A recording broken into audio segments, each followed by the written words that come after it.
Okay, do please take a seat for the third panel of the conference. Delighted to introduce our panelists, who are Mark Kelly from Western Sydney University, Alexis Carré from Princeton University, and Rossen Roussev from the St. Cyril and St. Methodius University of Veliko, Tarnovo. So they will speak in that order. The session is entitled War and Liberal Democracy, and Mark's presentation is War as Political Panacea on the Permanent War Economy. Thanks. You each have 15 minutes or thereabouts. I won't be too draconian, but I will cut you off after 20 at the very latest, to inject a little bit of illiberalism into the panel.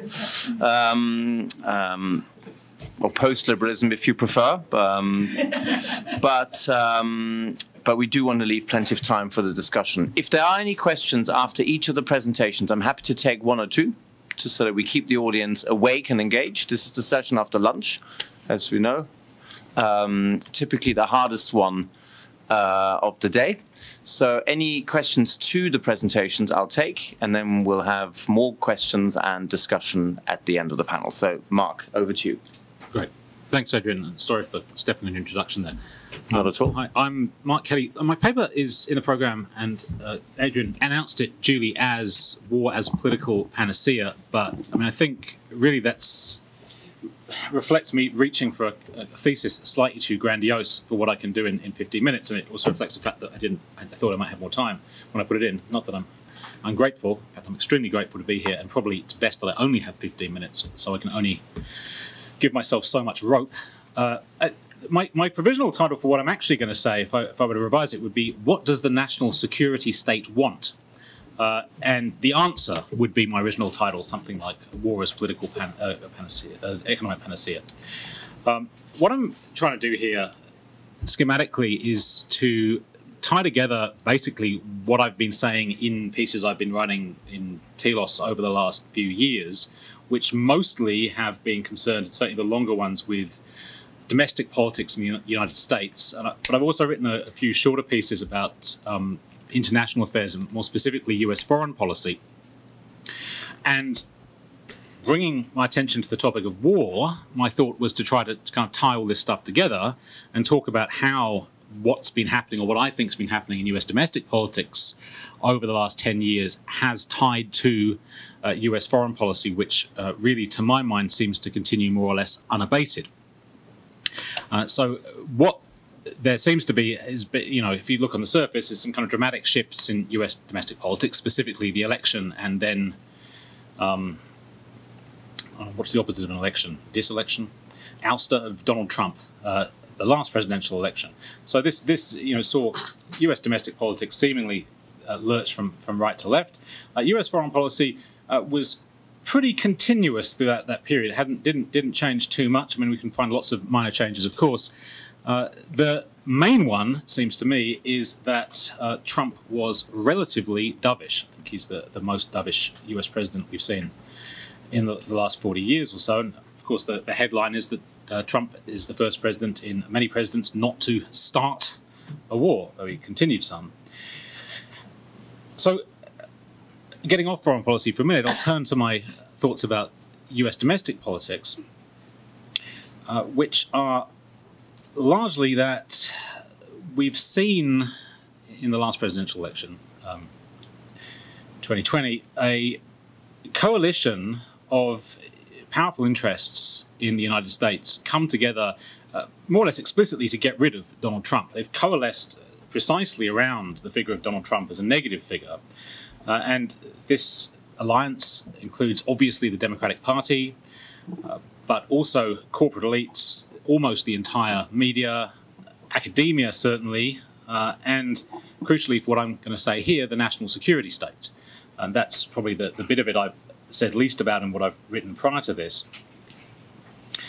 And the real goal of this coalition, as I see it, is to return the United States to what they see, what this coalition sees, as the normalcy in US politics that existed before Trump's election in 2016. But it's done this through putting into place a kind of new ideology, which, is, I don't particularly like this term, but it seems to be the one that's most often used. Wokeness seems to be the easiest way to describe this. Although I'll try and avoid using that term again, but it may come up. Anyone has, shout out if you have an alternative thing to call it. Sorry? Tractor beam. Yeah, absolutely. Yes, it has a certain gravitational pull at this point, right?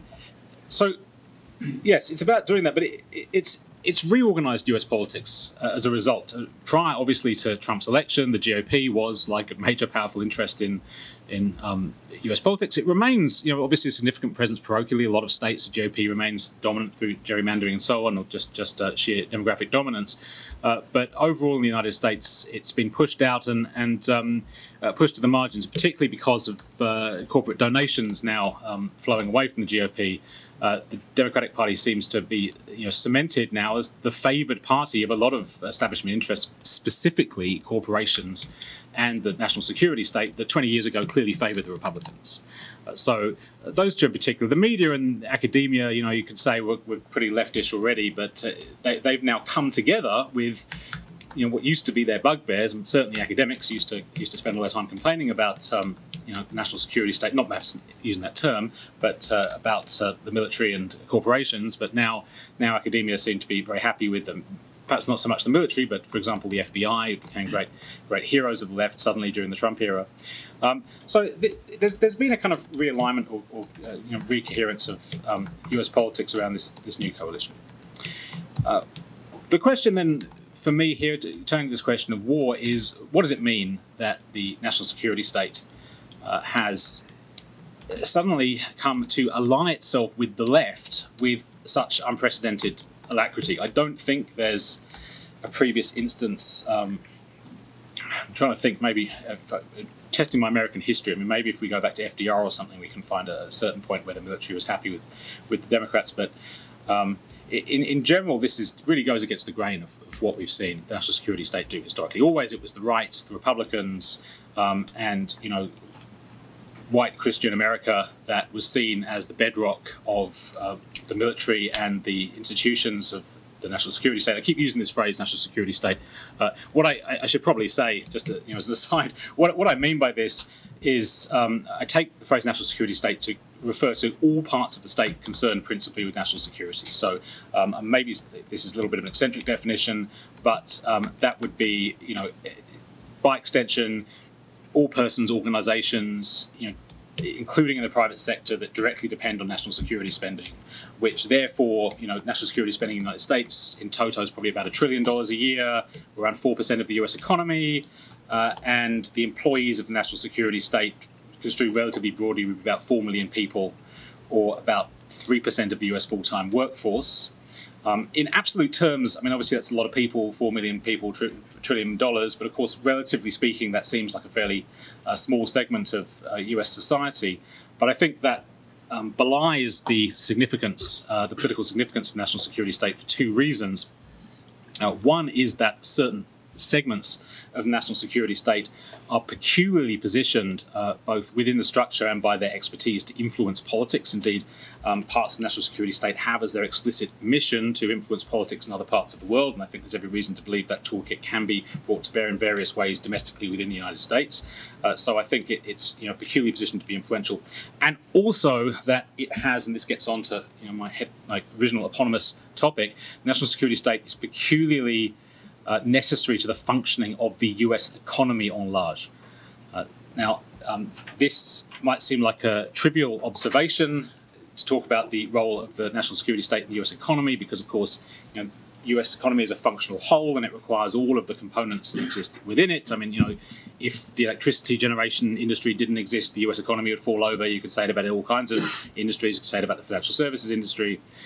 However, I think the US economy has become dependent on the national security state in a really particular way, and this is because of the way it relates to the United States' relation to the rest of the world. what I'm tempted to call, but I feel like it would be unpopular, US imperialism, although that's a term I like to use, but I mean it in quite a technical sense, in a technical kind of Marxist sense.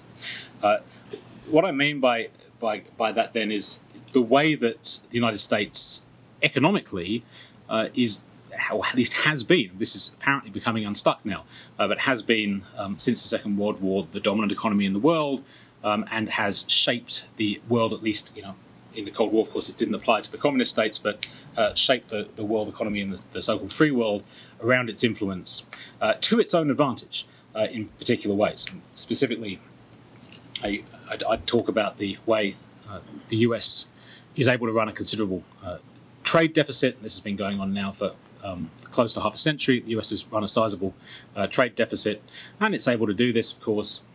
There's a lot to talk about here, and I won't go into all the details. I presume people are fairly familiar with it, but because the dollar is a reserve currency, because of the way global financial institutions are set up, the US has prodigious advantages in trade. I'm also quite a fan of the idea that there's something called unequal exchange, which occurs when all first world countries trade with countries in the third world, because the way labour is valued in different countries is vastly different. So what I mean by this is if the US imports something from China, it's very cheap relative to the same product what the same product would cost if it had been produced in the United States, because the value of labour in China is so much lower than it is in the United States. But this means that the US can get an enormous number of things from the rest of the world, really, to put it crudely, without giving anything like the same amount back. This is a hugely advantageous situation for the US, but here I get to the point, this is all underwritten by the United States' capacity to influence the rest of the world directly, and by this I mean, of course, various things, soft power influence, but the ability to determine what governments exist in other countries, and of course, ultimately, this all has to be underwritten, at least by the threat of war. The US national security state, in various ways, is what keeps the US hegemonic. Now, what I want to suggest, though, is that this is not necessarily a particularly good situation for the United States. This leads to a prodigiously large national security state, which came into existence after World War II, and not immediately after. Of course, in World War II, for the first time, the United States acquired a giant national security state in the form of the military it built up during World War II and associated intelligence services and so on. But in 1994, this was deliberately deflated. The United States demilitarized, or began to demilitarize, and this went on for a few years, led to a recession in the United States. But the United States then dramatically remilitarized by 1950 in the face of the Cold War. And since then, the US has maintained this so-called permanent war economy. The military-industrial complex came to have this prominent position in US public life and in the US economy. And the US came to have this relationship with the world, which was no longer as it had been, primarily one of, the US prior to World War II was a power that primarily produced, exported, had trade relations to the rest of the world, on a more or less equal basis, to US as a hegemonic power, at least within its own Western sphere of influence, that had got itself in the situation of having to, through its very large military budget, prop up its allies who couldn't defend themselves at this point. And when their prominent allies like Britain and France began their decolonisation process, the US then had to deal with supporting, propping up the post-colonial successor states to the British and French empires to keep its trade interests going. This led to the situation the US is in now, and after the Cold War, it ended up expanding its influence in other parts of the world previously had been closed to the United States. This is the structure of the United States now. It's a society which has developed to become dependent on a set of global relations and on the security state that keeps that set of global relations going. I don't think, I'll give you my kind of conclusion now, I don't think this is a particularly good situation for the United States. I don't think this is a good situation for the United States' domestic politics. Indeed, I think it's corrosive for it. And I don't think it's a particularly good situation for the world. It is one that I think now seems to be coming unstuck, which is not a pleasant process to go through, but it does seem that signal event here is China's economic power surpassing that of the United States. So for the first time in a very long time, there is an economic power that is larger than the United States in the world. It becomes untenable for the United States to continue to maintain its dominance in the same way. It seems pretty clear. We're now starting to see de-dollarization happening on a large scale. The spark for this, if you like, has been this conflagration in the Ukraine, but it's been a long time coming, and I think was likely to happen one way or the other. In this situation, this is my closing point about the national security state and saying what it wants, the danger I think we face, and this is both,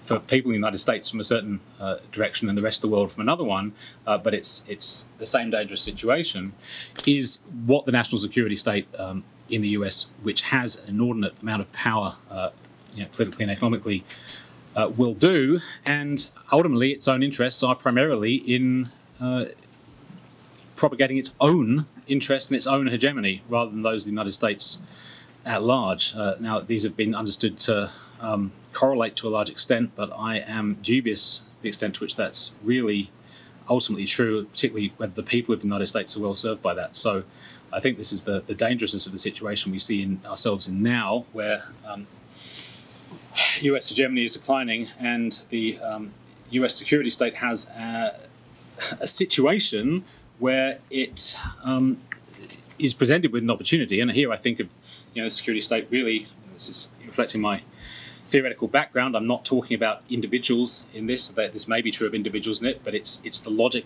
of the machine, if you like, the logic of the power structure itself. It will see the opportunity to expand its power by seeking opportunities to, for example, start wars, or at least continue them once they've been started. And yes, this is what concerns me. Mark, well, thank you very much.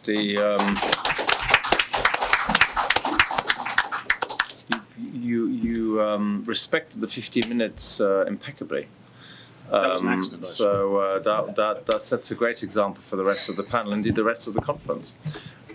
Any questions to Mark, specifically at this stage? David? I guess I'm kind of... Sorry, I think we need a microphone, David, for our online participants and everyone else in the room. So I guess I'm just wondering about how you sketched out a kind of new configuration in which sort of the Democratic Party, universities, national security state are all somehow in alliance now. And then at the end, you kind of, surmise that this, I'm not sure if I guess I'm wondering if you're surmising that this whole coalition is sort of all equally interested in, I guess, promoting warfare as a, I don't know, as a domestic policy, sort of, and whatever, industrial policy, and I'm wondering how you're separating that out. Yeah. Thank you for that, David. That's the perfect question in that it points out exactly what I didn't say and should have. So, but that's great. You've seen the whole. No, I mean, in a sense, this is my question that I went into this starting with and then failed to answer, because the question in the background here is a question, and I hesitate to mention it because I feel it's going to be controversial, but it has been commented, and I believe this is true, that the extent of support by all the major institutions in US society for Ukraine in the war between Ukraine and Russia is unprecedented, or at least it's not something we've seen for a long time. It's certainly greater than the institutional support across society that there was for the war on terror, for example, which was much more divisive.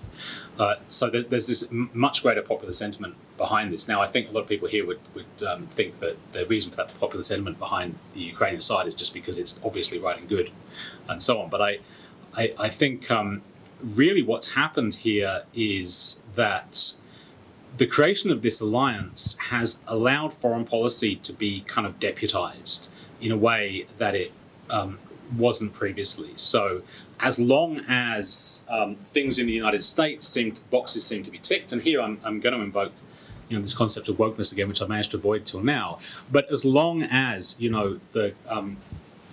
the people in the positions of power have, you're ticking the right diversity boxes, and you have people that, right diverse categories in leading positions, then domestic opposition is mollified, the Democratic Party, academia, the media think this is okay, and as long as this logic is then applied to external enemies, which it by and large is, because it's very easy and there's the basis there to do it, to say, well, Russia and China are hostile to LGBT rights or something like that. So this goes along with the logic of the coalition inside the United States.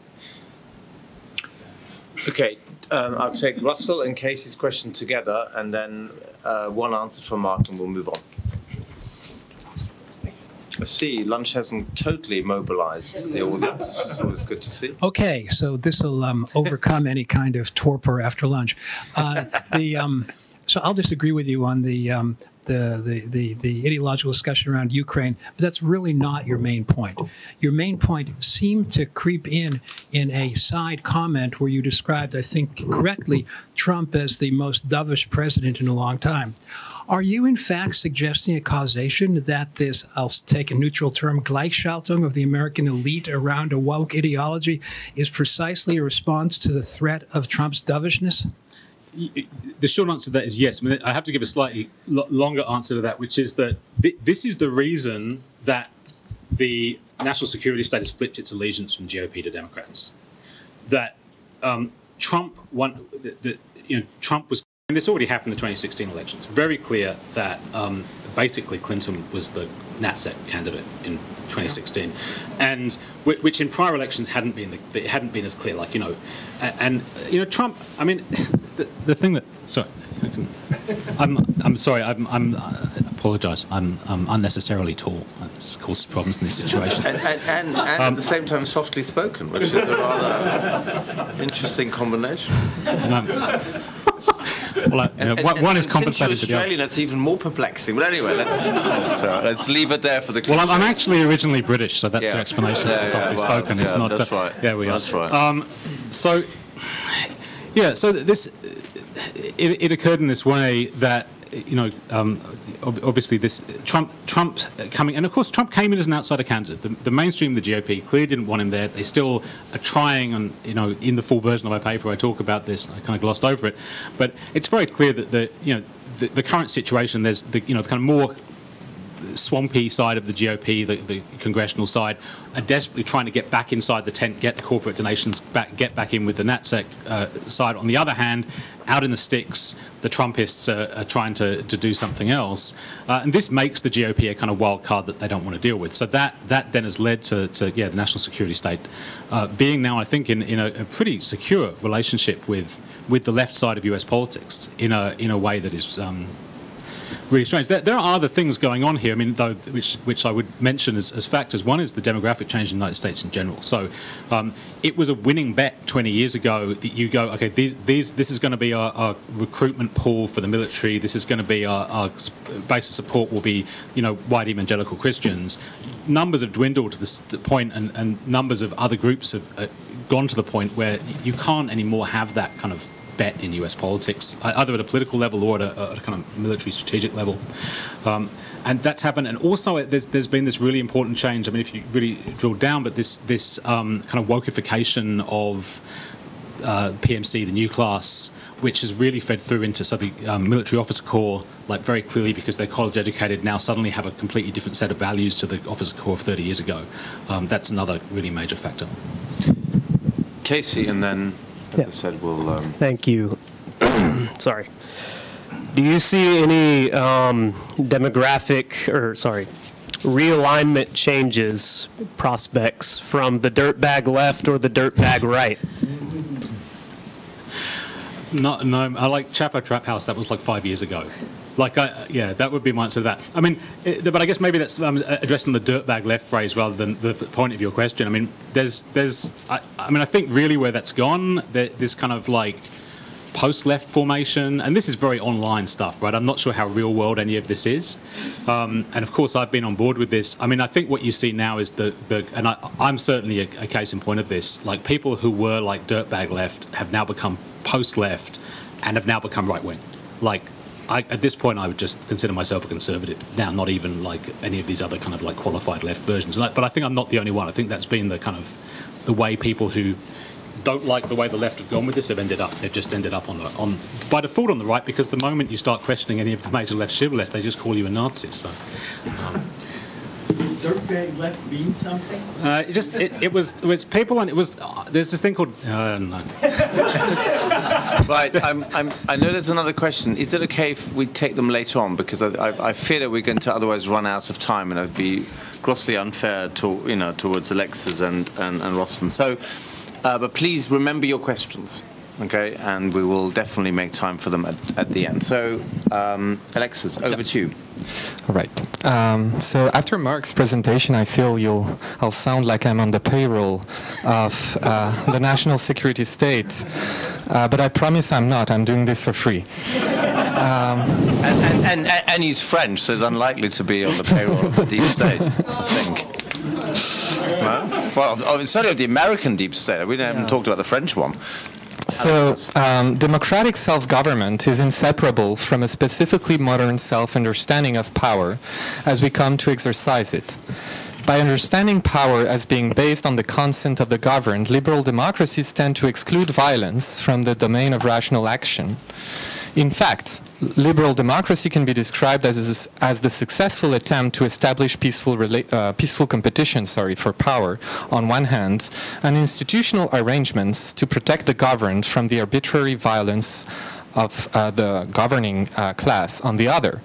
Yet such a self-understanding doesn't limit itself to the internal constitution of the state, and the conditions of internal peace tend to appear as conditions for the establishment of peaceful relation between states. Such an approach to violence doesn't so much lead to its concrete extinction, as recent history shows, as to a certain incapacity to confront it. Conversely, the moral and political dispositions cultivated by virtue of that rejection of violence tend to affect the perception hostile power may have of democratic governments and the scope of actions that may be used to exploit what is seen as an essential weakness of these regimes.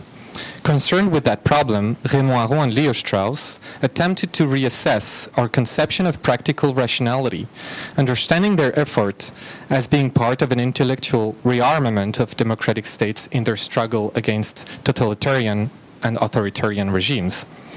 If the choices that have presided over the elaboration of the liberal political order appear radically problematic, if they reveal themselves to be the product of a decision on the basis of nothing, that is, in the words of Schmitt, of a simple act of the will which cannot bind the one who makes it when he happens to will something else, then the political order which had seemed coextensive to an irreversible historical process can no longer appear to us, as it did to Kant, under the form of a good which, once present, perpetuates itself. On the contrary, it takes the form of a historical order, itself subject to the accidents of history, war, or revolution. As Aron and Strauss sensed, through figures such as Cyril, Schmitt, or Pareto, the assertion of the indetermination of history was linked to the calling into question of a regime conditioned on the premise of progress. Through that assertion, one called into question the conditions of possibility of the specifically bourgeois domination and its characteristic aversion to violence to the benefit of discussion and law. I'm quoting Sorel here. A social policy grounded in bourgeois cowardice, which consists in surrendering to the threat of violence, cannot but introduce the idea that the bourgeoisie as an elite is doomed, and that its destruction is nothing but a matter of time. Each conflict which gives rise to violence becomes a vanguard fight, and no one can predict what may come out of such confrontations. The great battle may always be around the corner. Each time we fight, it is the great Napoleonic war, the one that crushes the enemy for good, that the workers hope for. Thus emerges, through the practice of strikes, the notion of a catastrophic revolution. End of quote. Indeed, observed from the point of view of historical consciousness, liberalism now appears as as hanging on a thread, that is, on the capacity of the will that wills it to submit the wills that work towards its destruction. And how can we not believe in the necessary defeat of liberalism if what Schmitt calls its will to neutralization makes it incapable to identify its enemies and to motivate the efforts and sacrifices that are necessary to defeat them? By showing the void hidden behind the veil of progress, historicism thus makes us realize our situation, the situation of weakness of liberalism. As Aron declared in 1939, on the eve of a world war towards which he knew democracies were coming unprepared, quote, "The political and historical optimism of the 19th century is dead in all countries. It is out of question today to salvage the humanitarian and pacifist bourgeois illusions. The excesses of irrationalism do not disqualify, quite the contrary, the necessary effort to call into question the progressivism and abstract moralism of 1789. Democratic conservatism, as well as rationalism, can only be saved if they renew themselves." End of quote. Neither Strauss nor Aron saw the repetition or perfection of the philosophy that had presided over the elaboration of the modern project as a viable answer to the radical questioning introduced by historicism in our practical universe. Both admitted that a rational defense of the liberal order had to take that critique seriously, if it were not to entertain the same illusions that had led liberal democracies on the brink of total destruction in their struggle against Nazi Germany. Both undertook a moral and political refounding of our regime on the basis of that impartial examination of its most radical critiques. In that context, Schmitt undoubtedly occupies a central place for reasons I'll try to briefly outline. Let's start by saying that both Aron and Strauss were very much aware of Schmitt's thought. Citations and more often allusions are frequent in their works. Indeed, Strauss went so far as to say in the American preface to the English translation of his book on Spinoza that his engagement with Schmitt in the early 30s, on the occasion of his review of the notion of the political, had led him, not entirely by accident, to reassess the possibility of a rediscovery of ancient political philosophy, something which would become his lifelong work. Such a rediscovery certainly wasn't Schmitt's own project. One would rather have to say that certain aspects of Schmitt's thought, as opposed to other thinkers of the German conservative revolution, pointed to that problem that Strauss went on to address. Through his critique of pacifism and normativism, Schmitt exposed modern natural rights and the institutions which were knowingly or unknowingly premised on it to their contradictions. By grounding obedience in the primacy of right, Hobbes had initiated a movement which, according to Strauss, found its fullest expression in Kant's project of perpetual peace. A project, one may say, which finds one of its instantiations in the hopes raised by the post-Cold War globalization, which is unraveling today. Far from being a possible resource in Schmitt's critique of liberalism, as Schmitt certainly hoped for, Hobbes was in fact the true founder of liberalism, according to Strauss. Despite the authoritarian elements of his political philosophy, all subsequent political developments of modernity derive from that first great rupture, which consists in his assertion of the primacy of the right to self-preservation. The grounding of political obedience in that right meant that obedience was in fact, and naturally so, never unconditional. And although Hobbes granted his sovereign a large authority, that capacity to be obeyed only went so far as the natural capacity of the will, the sovereign will, to produce effects. It stopped at the limit constituted by the essential secrecy of consciousness, or to put it differently, at the physical body. For the same reason that human motives, which are the prevail of that secret consciousness, are essentially unknown, they can be no foundation for the state, the modern state, and of no concern to its activity. Hence was born the idea of the modern neutral state. Schmitt himself will admit after his dialogue with Strauss in the early 30s that the secrecy of consciousness was the grain of sand whose presence, from the beginning, predicted the eventual falling apart of Hobbes' Leviathan. The type of relation that Hobbes instituted between the sovereign and the subject rests on a paradox. For there is no right or security to be won or earned from the sacrifice in obedience to the state.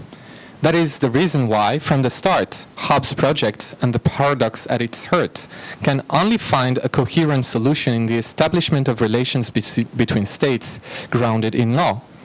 Such a transition can only be envisioned on the basis of anthropological and historical assumptions, namely on the philosophy of progress. The rise of radical historicism and political nihilism in the 30s displayed the illusions and contradictions behind such a project, a situation which Schmitt was well aware of and tried to expose through his own reflection on exception. What Schmitt is thinking through the mediation of the theme of exception is precisely the missing piece of normativist theories of law in their incapacity to understand man as man. Namely, these, I'm quoting Hobbes, and Hobbes quoted by Schmitt, accidents of person, not of institutions, without which institutions cannot function. The same remark could be made about the concept of charismatic leader in Weber. Both are attempts to think the legitimacy of command and obedience, where general norms or rational institutions are no longer sufficient to administer the interaction of agents, or, in the case of the second concept, explain it. In the situation of exception becomes visible for Schmitt the personal source of authority behind the veil of general rules and neutral institutions. But because he adhered to the contention of the modern science of man, because he remained a student of Weber, Schmitt could not think the extra-legal authority within the frame of the questions towards the natural hierarchy of human motives, the question of natural right, as Strauss pretended to have rediscovered. He had to resort to hostility as a real or concrete substitute to natural duties.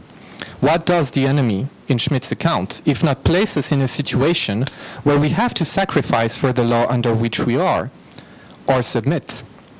It is through the enemy, in fact, that the law finds the absolutely binding character that it doesn't have on its own and cannot find in reason.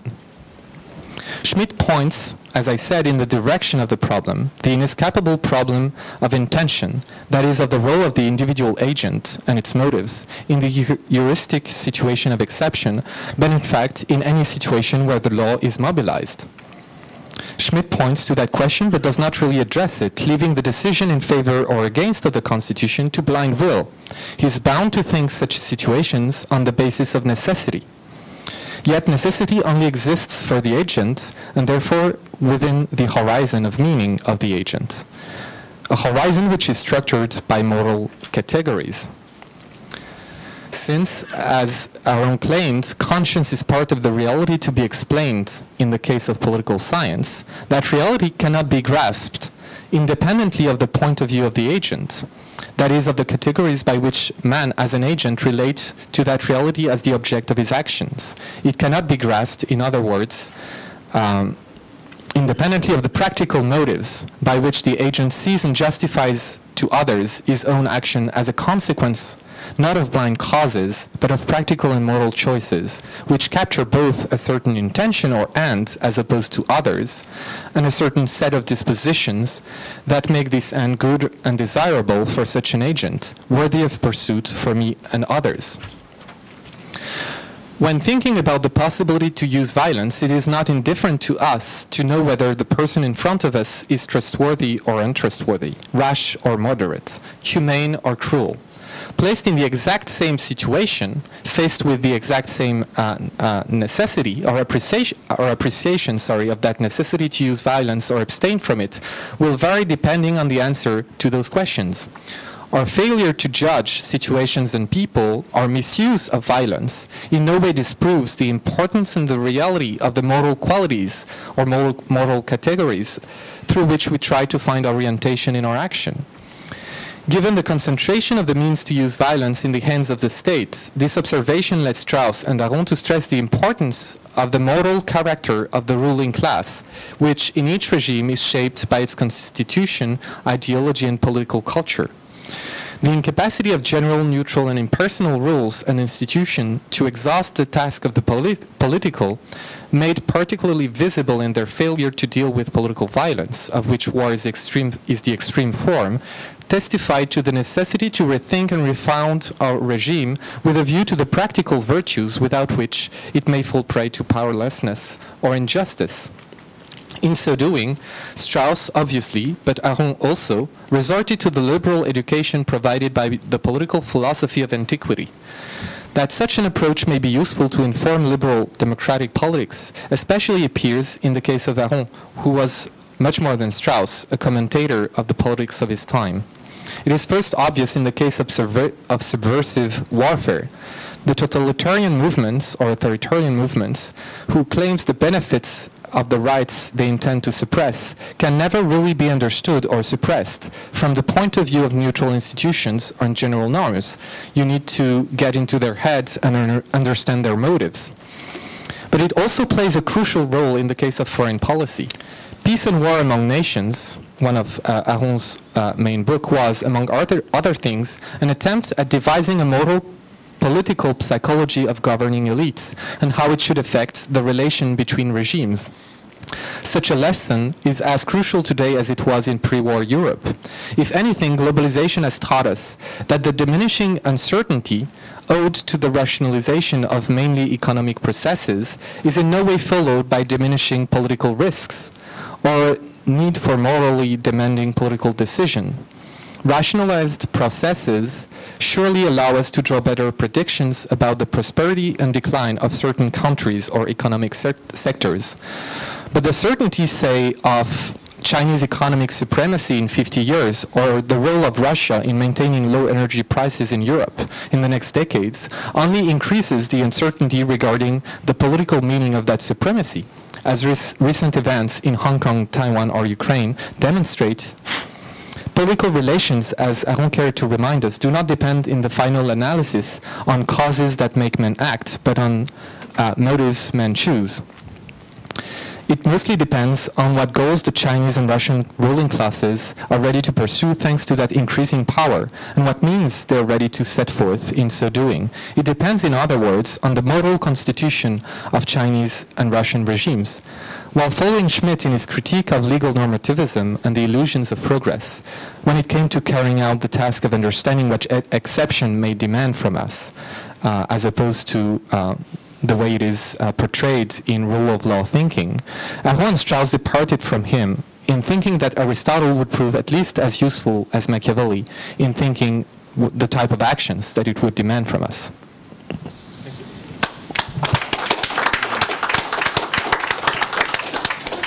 Thank you very much, Alexis. Like Mark, that was absolutely perfect in terms of the 15-minute delivery and just as interesting and provocative as well.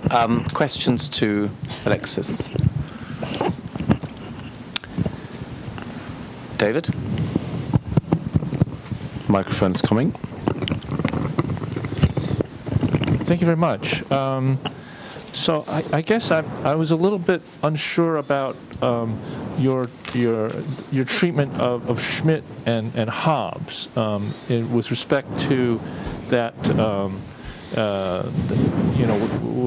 what you referenced when you referenced Schmitt talking about that liberal kernel of Hobbes that kind of undermines the system.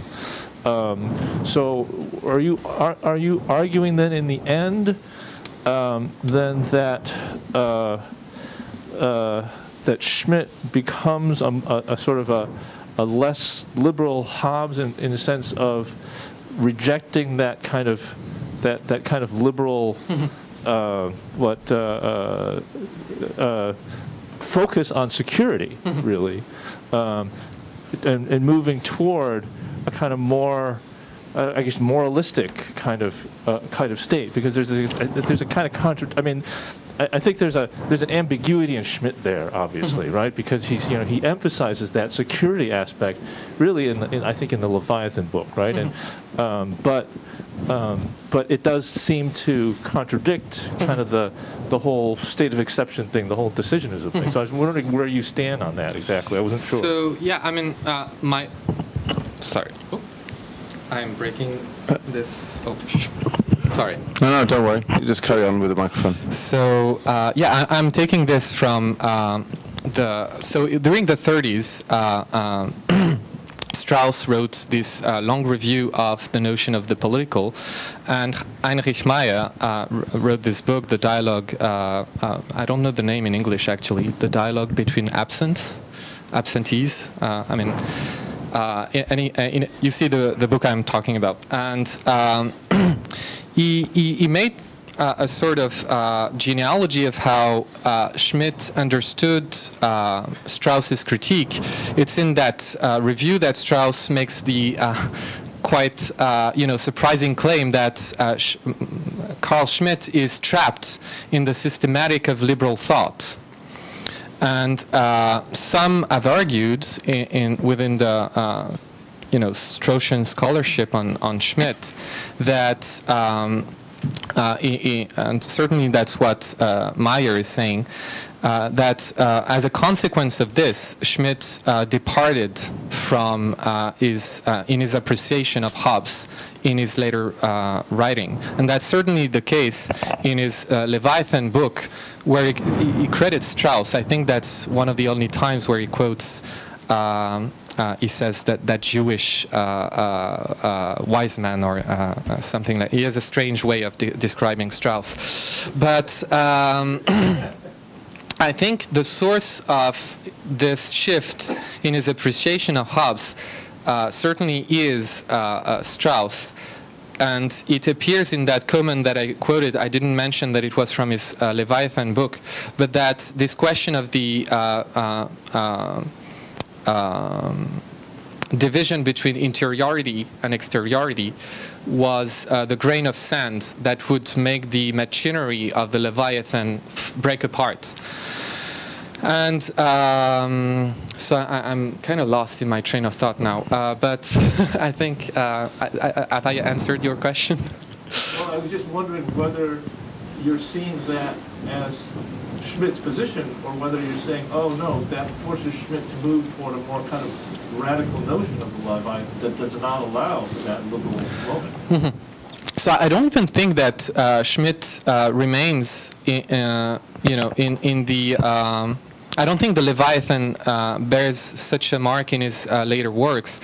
I think his reaction to Strauss's critique is a departure from decisionism and a move towards what he calls thinking according to a concrete order.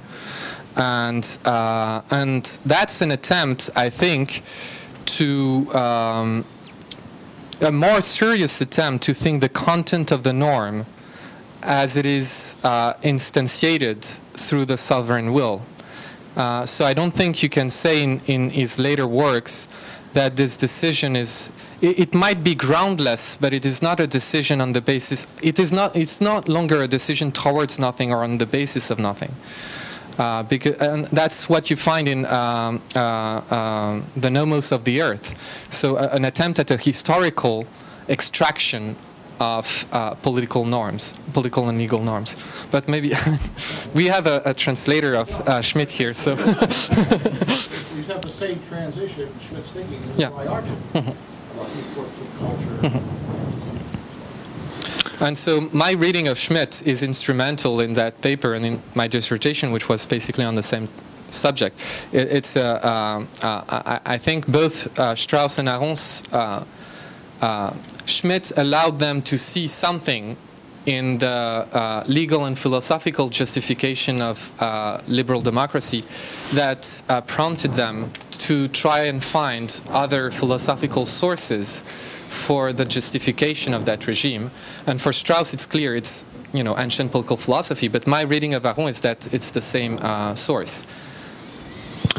Thank you. The next question to Alexis is by Marsha. Thanks. I think I'm trapped in a Schmittian contradiction. You can make a Schmittian exception to wearing the mask. Yeah, it's exactly. So sorry, it's a very cheap dig. No, that's a moment of decisionism. Right? But I wanted to further the question that David asked just now, but on the Hobbes side rather than on the Schmitt side. And it's because Hobbes is used and abused for many things, including ignoring his position that the so-called Leviathan state is there to prevent violence, and under other conditions, the individual has an enormous amount of breadth of individual freedom in education, in economic, child rearing, marriage, and even private religious belief.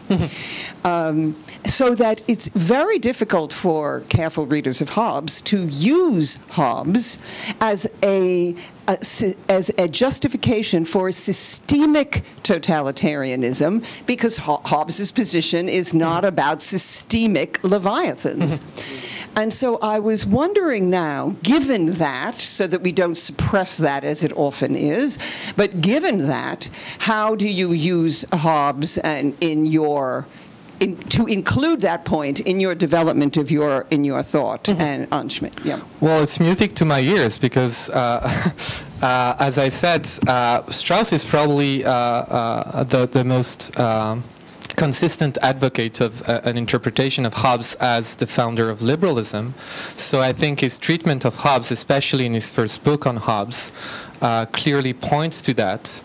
And if you've read that particular book, his argument is essentially that you cannot interpret Hobbes as attempting to apply modern natural science to the problem of politics, which would be, I think, necessary to have the totalitarian interpretation of the Leviathan. What Strauss is saying is that the rupture with ancient natural law intervenes before Hobbes discovers modern natural science, that it is an intrinsically moral break from the former tradition, and that break is the concern for application, the applicability of morality, and that's what prompts Hobbes to base obedience on the primacy of rights, because in the case of most men, most of the time, the offering of that right, the securing of that right to self-preservation, will produce obedience and will actually enable the individual rationality that is impossible in the state of nature. What is the state of nature if not individual rationality left alone? So institution is what makes the individual rational, I think, in Hobbes. But for the sake of that individual freedom, that is the indifference to motives, institutions can only obtain obedience by being indifferent to these internal motives of action. So it's essentially the state administers means, not ends. And I think that's essentially the ground for Strauss describing Hobbes as the true founder of liberalism. Okay, thank you very much, Alexis, and thank you also for the questions. With one eye on the time, I think we're going to move on to the third and final presentation, but after which, again, there will be time for questions to that presentation and indeed to the whole panel.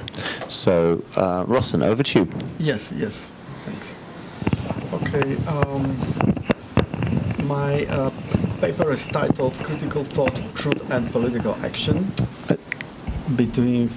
subtitle between Fake News, War Justification and Argument for Pacifism. Could you fit within this? Could you possibly put the microphone really? Okay, to be able to fit within the 15 minutes, I will read some parts of it and then I will have to wrap up the rest. So I start with reading.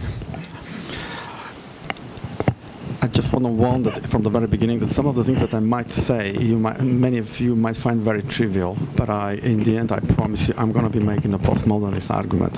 So, good heavens, postmodern. That's still a thing. Okay. In time of excessive pessimism, when statespersons and politicians all too often fail to ensure peace, stability, and prosperity on the planet, by means of their governmental power, or so to speak from above, there is still one major resource which can be utilized to achieve this goal rather from below, in which I would like to defend here as a source of optimism and against the skeptics. My word is about our individual critical thinking and its fundamental connection to what in the cultural tradition we call truth and action. For this particular connection can ensure that our capacity to think come up with informed decisions also on political choice and action, as well as with insight into the closely related topics of fake news, war justification, and argument for pacifism.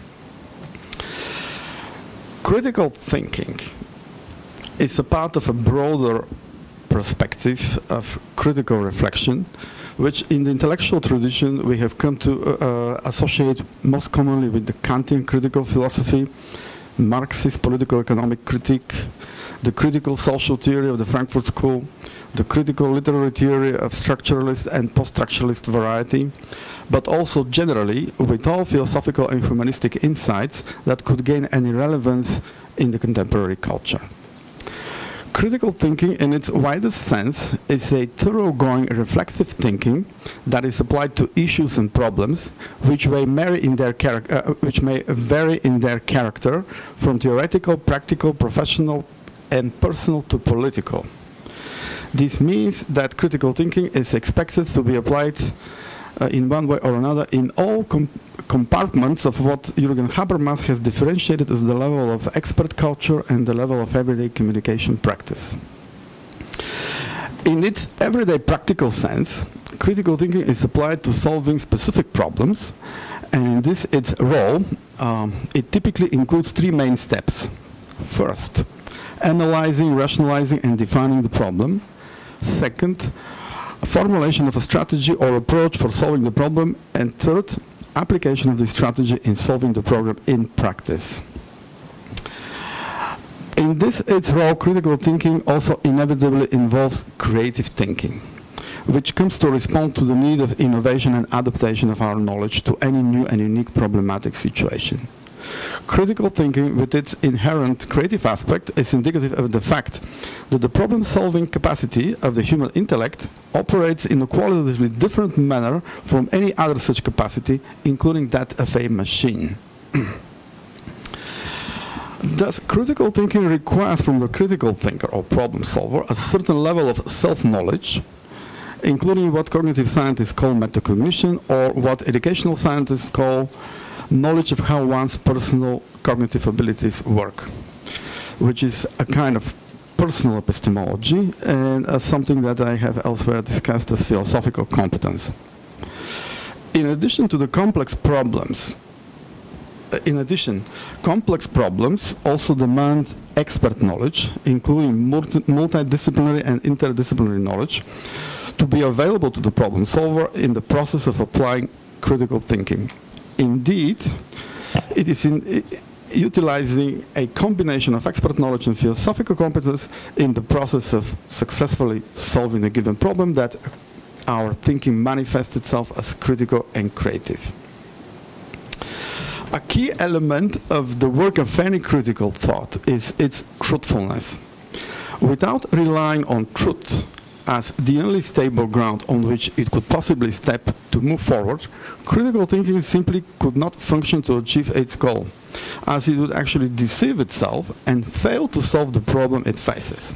The truth, then, is an indispensable characteristic and thus a necessary aspect of any thinking that is adequate to and efficient in problem solving. It is the cornerstone whose search and assertion inaugurate the justification of all knowledge. In this regard, it is very indicative that in its role as a criterion for all knowledge, truth appears as a fundamental and definitive characteristic not only of what might be typically associated with epistemic culture, but also of the entire culture. The truth thus has the status of a fundamental socio-cultural value, which underlies the Western and other cultural traditions, including as the basis of every scientific and technological, ethical and legal, aesthetic and artistic, as well as executive and political culture. In this its sense of a value, the truth is also involved in the discussion of making sense and evaluation of our actions and cultural achievements, including in the sphere of politics. Critical thinking and its truth then can be understood as necessary conditions for any successful problem-solving activity, including in the political sphere, where this activity takes the form of a political action. Most certainly, the problems arising in the political sphere are typically complex, requiring a multifaceted expert knowledge, critical thought, and creativity. Their solving, however, requires critical thought also to adhere to certain values, since the complex nature of these problems cannot be adequately understood solely on the basis of the knowledge of the natural sciences. Hence, the discussion and formulation of values with regard to problems arising in the socio-political sphere and politics becomes necessary, with the fields of social sciences and humanity playing a key role here, ideally underpinned by a thoroughgoing critical theory. Thus, in the general case, value perspectives are backed up conceptually and constitute a fundamental and indispensable aspect of any ethical, juridical, and executive political culture, and likewise of the justification of every political action. As with any problem-solving activity, the critical thinking overseeing political action is understood from the very beginning as problem-oriented, that is, as aiming in each case to solve a specific problem. Likewise, this thinking is also expected to go through the above indicated 3 steps, which applies to both the main subject of political action, the problem solver who has assumed responsibility and the role of main executive factor in solving the problem, but also it applies to the supporters of these executives at all socio-cultural levels. It also applies to those who will try to make an assessment, political, legal, moral, ethical, economic, historical, of this action that will be impartial and objective. Here I will try to apply this approach to the political role of fake news, the widely circulated justification of the current war in Ukraine, but also to other wars, and also the argument of pacifism.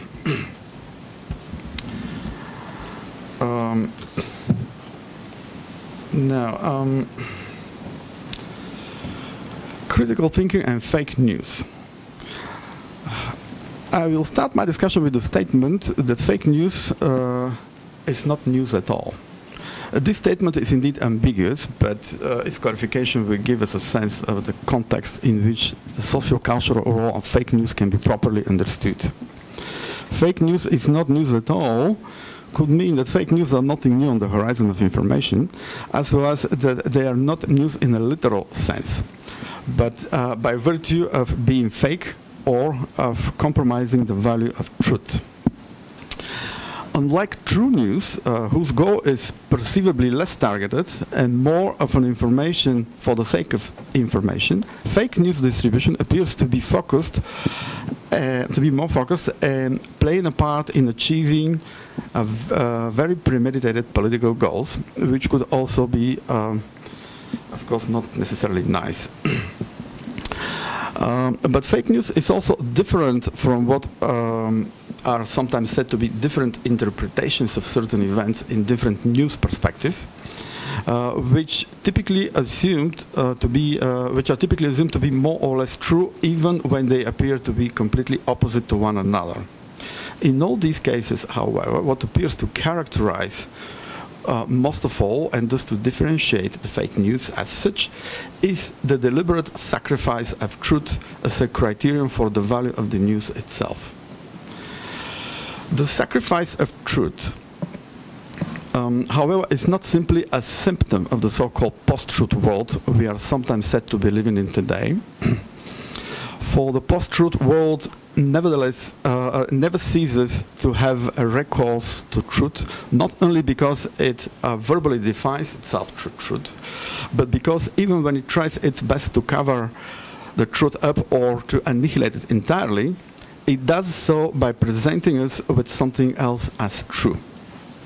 Thus, it inevitably relates to truth and so is in fact fundamentally determined by and dependent on truth as well. Rather, the post-truth world is characterized by the fact that it is possible to present the truth in it in ways that are incompatible, without these being taken as an all too important an event, because in this world expectations are for multiple perspectives to begin with. This indeed often has to do with what thinkers like Horkheimer and Heidegger have described as instrumentalization of truth in terms of reason or language. But the incompatibility of truth is sometimes different from the altogether sacrifice of truth that characterizes the fake news. Sacrificing the truth rather excludes it deliberately by doctoring it, by consciously replacing it with non-truth, whose instrumentalization is a far greater concern. We need to emphasize here that this substitution, precisely because it's being deliberate, is not, is in at least one sense true, namely as true untruth or as untruth, that is aimed to be presented as truth. And thus, we cannot exclude the truth pretty much in any possible definition, from any possible definition of any possible culture. So the total sacrifice of truth can only be illusory, and it cannot be done. Even when it is done. The post-truth world is always true post-world, and socioculturally and thus fundamentally, the truth always has the last word. This word cannot be simply taken away from it. I will wrap up the rest of the texts. I discussed several examples of fake news. They're trivial enough to be understood quickly. The case in which recently in a deep fake Ukrainian president, that happened actually last year, was presented to show, to admit of his failure and to basically call on his soldiers to lay their arms. Is well known. It is clear that it is a fake news, but I offer a more thorough analysis on why it is, because, for instance, the voice is different, because there are different pixels in the image of the president, because also his composure is not like what it typically is, and so forth. We have also seen other such fake news, and they are sometimes accepted as true only on the basis of not sufficiently enough critical assessment on the part of the receptor. Here I make a reference to René Descartes, who actually with his classical rationalist skepticism has given us an example of a critical thinking which is never put to rest until a certain indubitable point is found.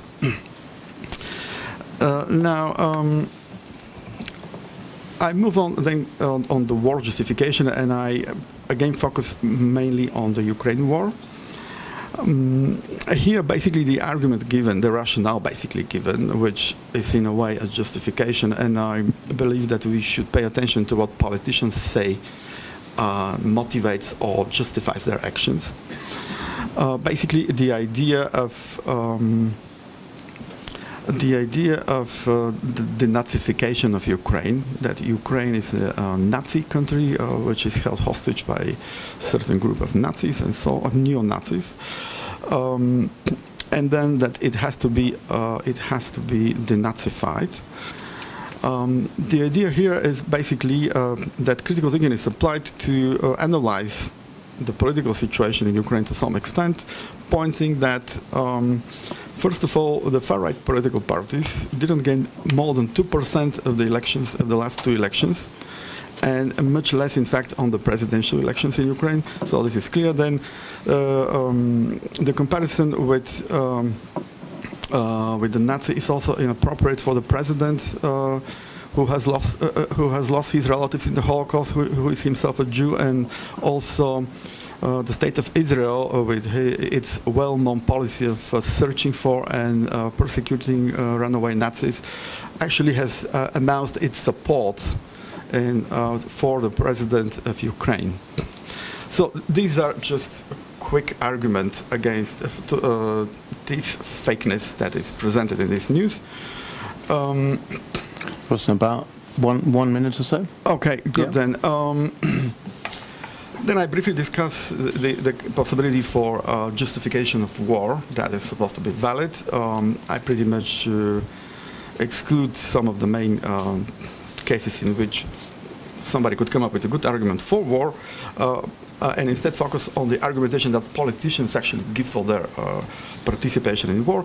And then in the end I make an argument for pacifism, drawing mostly on Kant's critical philosophy and his idea of perpetual peace, but also on Lyotard's notion of the postmodern as focusing on plurality and therefore, in a certain sense, giving justice to the single and particular individuals.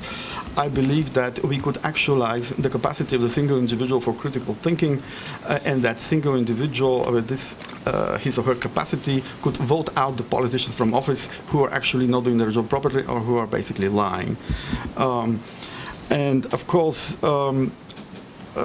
this is a more complicated situation. There are a lot more things to be said here, but generally I believe that, and I maintain it, that critical thinking, which unfolds around the concepts of truth, goodness, justice, and traditional concepts of the Greek virtues, and also of Kant's categorical imperative, they kind of come together here.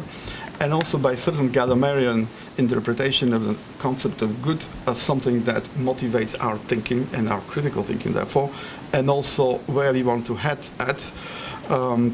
I somehow maintain that we should admit of democratic politics, of social and environmental justice, and of human rights, and all these things that we think are very nice, and we all stand up there for them. That's pretty much what I wanted to say. Great, thank you very much. Okay, so questions to Rossen in the first instance, and then the whole panel as well. So who would like to go first? Russell. Thanks for John. Thanks for your talks. Thank you. I wish you could try to give a clearer understanding of what we might mean by fake news. In recent experience, we have cases of extraordinary fraud, obviously fake.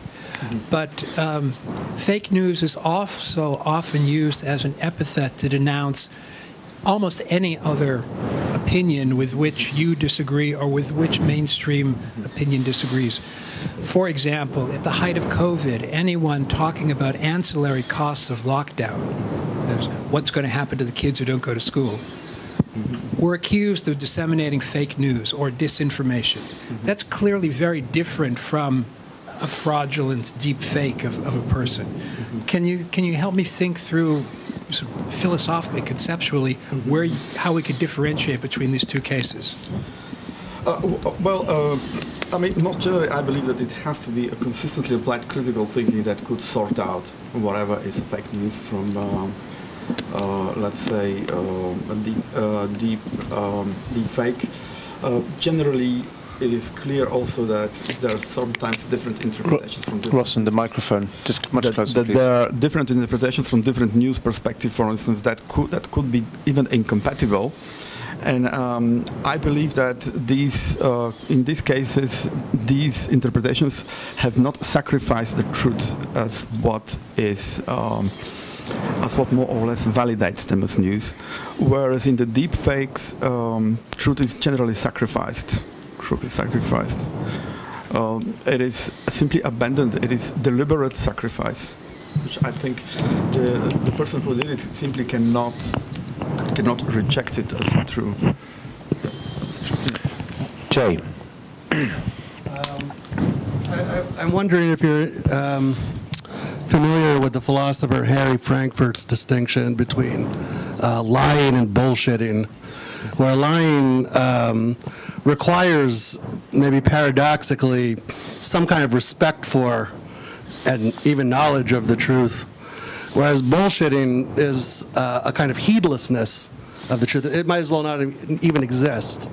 And when we look at fake news, often I don't see anything like specific fraud or intentional dissemblance or something like this. I see something more along the lines of what Frankfurt calls bullshitting, which is just shooting from the, specifically what Trump was so good at, shooting from the hip.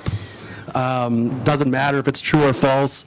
His aim is different, in other words. There's more maybe what Nietzsche would call an aesthetic aim, if you're talking about truth as a value.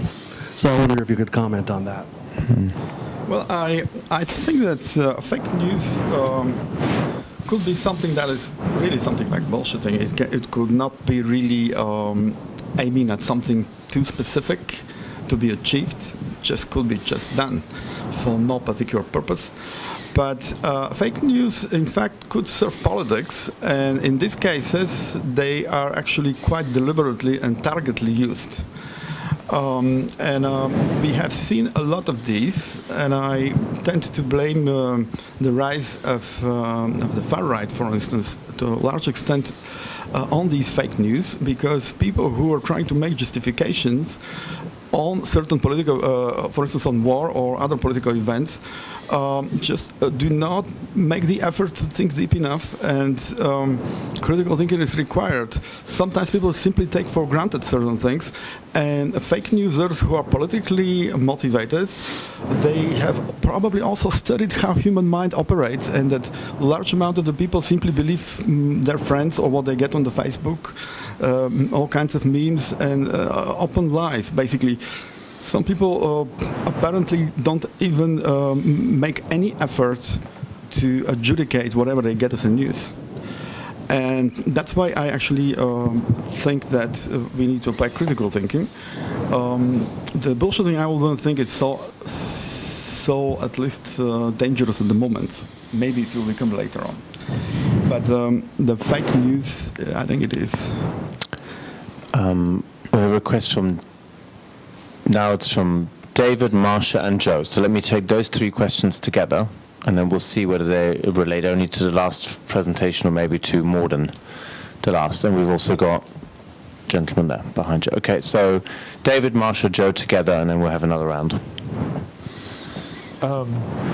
Thank you for your presentation. I'm wondering about the category of critical thinking, because it does seem to be maybe overly general, I suppose, right? I mean, we heard a presentation from Arya Budwinick this morning that really talked about a kind of thoroughgoing rationality that ends up kind of having to cancel itself and really end up with a kind of faith. And I'm wondering, I mean, I guess, that suggests that critical thinking is not equal to critical thinking, is that there can be obviously different, different parties that all apply critical thinking but come to different conclusions, right? And I mean, your discussion of fake news tries to reduce that by saying, oh, here's some objective criteria, in terms of historical fact. But beyond historical fact, there are, I think, different positions that you can defend with critical thinking, but they're incompatible. And I'm wondering how you react to that, or how do we deal with that in terms of this category of critical thinking? Thank you for this question. I think it is very important. Yeah. Thank you. Marsha, and then Joe. Wait, we will take them together. Three questions. Yes, thank you. Adrian, I have a question that does not pertain only to the last speaker. That's fine. We'll take them together anyway, because we've got about 10 minutes, so we need to... Okay, so this is actually for Mark, picking up on the point that Russell began to ask. Of course, you knew that someone would. Regarding Trump, is he dovish? What is he, was he, whatever, dovish or Putin-ish? In other words, is that a consistent foreign policy or something more particular and personal? And I have two prongs to ask you about that. I mean, he wasn't exactly soft and cuddly regarding China, and one wonders if he was if the apparent, quote, dovishness is part of his domestic campaign rhetoric as opposed to actual policy, tapping into the sense of resentment, abandonment, and other duresses from the base. Therefore, we have to focus on MAGA, making America great again, return. And that can look like a foreign policy dovishness, right, because it feeds a kind of populist resentment, but in fact is not foreign policy dovishness. And of course, here I am distinguishing between campaign sloganeering and actual policy. The second prong,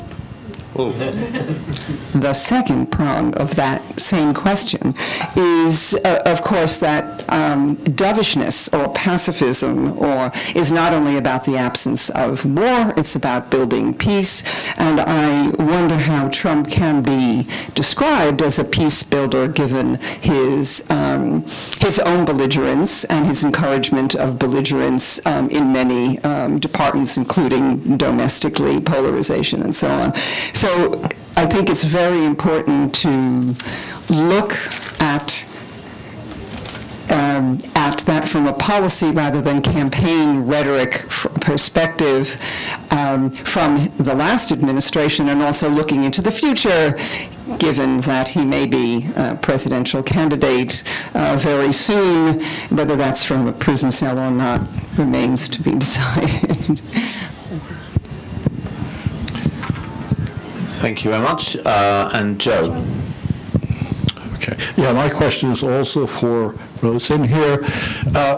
Pacifism has been around for a very long time.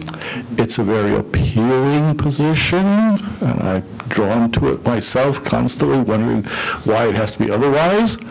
How does one, however, after such a long period of fascist or pacifist thinking, in the light of these constant wars right down to the present and all of the destruction and the inability to stem that by pacifist positions, how does one defend that position, especially given the fact that at certain points in modern history, pacifist movements have actually interfered with realistic alternatives of deterrence against armaments and so on? Thank you. Okay, so let's take those three questions. Jump in on that, it's related. Okay, fine, all right. In which case, let's take those four, and then we've probably got about 5-6 minutes to answer them. Fair enough. Yeah, it just builds on what Marcia says, because, you know, it seems that this association of the left with the national security state. I mean, you know, we know that in the discussion. Do you want to speak on it? Do you want mine? You're going to speak because it's you speaking. You speak. I need to speak. Yeah. So we know that in the discussion of Ukraine, you know, many leftists are still blaming are still blaming NATO, right? So you're talking about a moderate left Democratic Party, and then that seems rather circumstantial, right? That there's this alliance again because of the issue with Ukraine, and also, you know, just finally, in what part of, like, how can we understand national security without the police, right? And I mean, right? Trump's and the Republicans' whole position on this, well, as we know, right, has been the opposite of, you know, any kind of. Well, they've been the ones pushing national security connection with the police. So it's just building on those points. Okay, thank you. So we're going to go in the same order as the presentation. So Mark, followed by Alexis, followed by Rossen. Just to round up, you each have a minute, roughly speaking. Well, if you wanted to comment on anything, I know there wasn't a question directed to you, but I still give you the floor. If you don't want to take it, that's absolutely fine. You are free to choose to pass on the floor. But no, I just thought everyone gets a minute, and then we'll break for some coffee. Okay, I'm going to have to go really quick then. So, Marcia, I guess we'll round it off later if we don't have a chance here. So, firstly, I mean, this question of Trump's dovishness, I mean, I think it's important to distinguish between what happens at domestic and international level and also what is the case for someone personally versus the practical large-scale effects of their actions. So it's no question Trump is a personally belligerent character. However, that's quite capable of having effects that promote peace. I'm going to make a point which I wouldn't want to commit to print. It's sad it's being recorded, but I believe that Trump is genuinely a brilliant negotiator, actually far better than most the diplomatic corps. The methods of negotiation Trump brought in from the business world involved him doing things that people would seem crazy from the point of view of standard diplomacy, which is he would go and immediately threaten. I mean, I don't think he quite literally did this, but he would threaten countries really openly in a way he wouldn't normally do, and then he'd make peace with them. I mean, his diplomatic overtures in North Korea are a classic example of this. Also with China, he went in, did things in a completely different way, and actually it was his method of getting an agreement, and it's what he applied for the business world. Actually, probably the worst thing that Trump did from the point of view of the NatSec establishment was what he did with NATO, which is threatening to defund it. That was probably his biggest sin. And again, but that was a negotiating stratagem, I think. His biggest sin. Yeah, that's the thing they really couldn't forgive him for. But again, I think it was a negotiating strategy. It's like, well, I'll threaten to pull out all the troops out of Europe and get them to pay some more money from the European countries. I mean, I think actually what he did was quite sensible. I certainly think what he did in Syria was very dovish, which is that he was willing to, he did a little bit of bombing when there was a lot of pressure on him from the NatSec establishment, but he stopped there.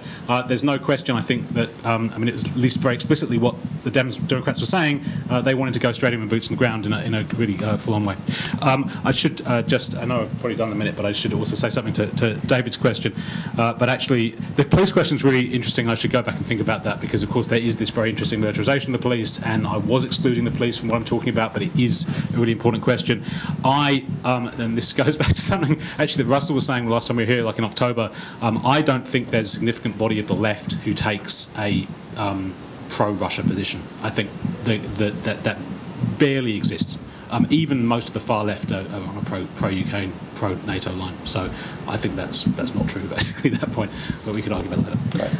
Thank you, Mark. Alexis?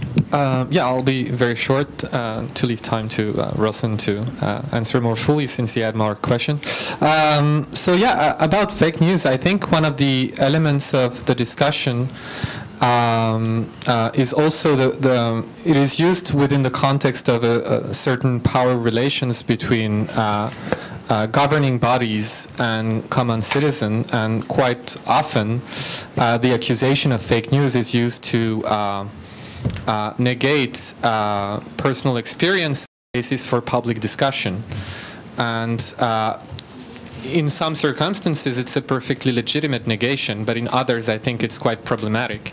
And I remember watching a documentary on the Vietnam War when an officer who was in the statistics office said, well, on the metrics, we were winning the war, so everyone who was telling us otherwise on the field was basically, either a traitor or something.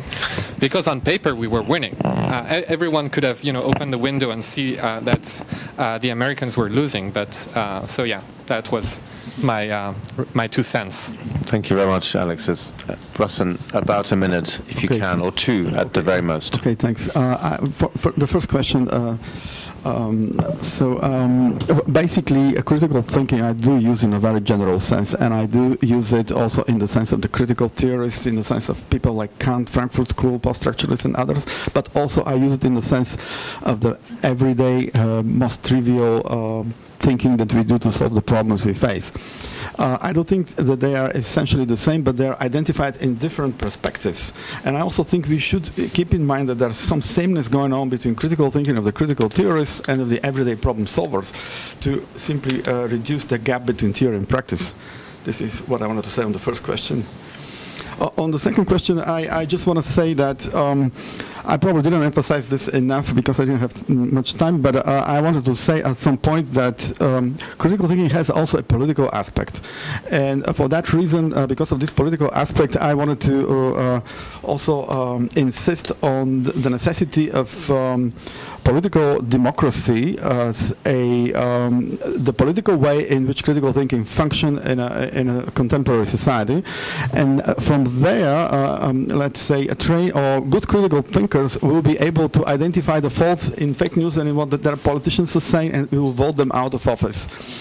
Of course, we do not really necessarily live in democratic societies today. We know that, and we of course realize that it will be very difficult in authoritarian society to vote somebody out of office. But in the ideal case, I believe that when truth goes with goodness and justice, then it also goes to comes with democracy. At some point, critical thinking should reach the democracy, then social democracy, then environmental justice, and everything else that we think is very nice to have. Well, great questions from our audience throughout the 90 minutes. You've done extremely well after lunch, so let's all go and have coffee, but let's first thank our three panelists.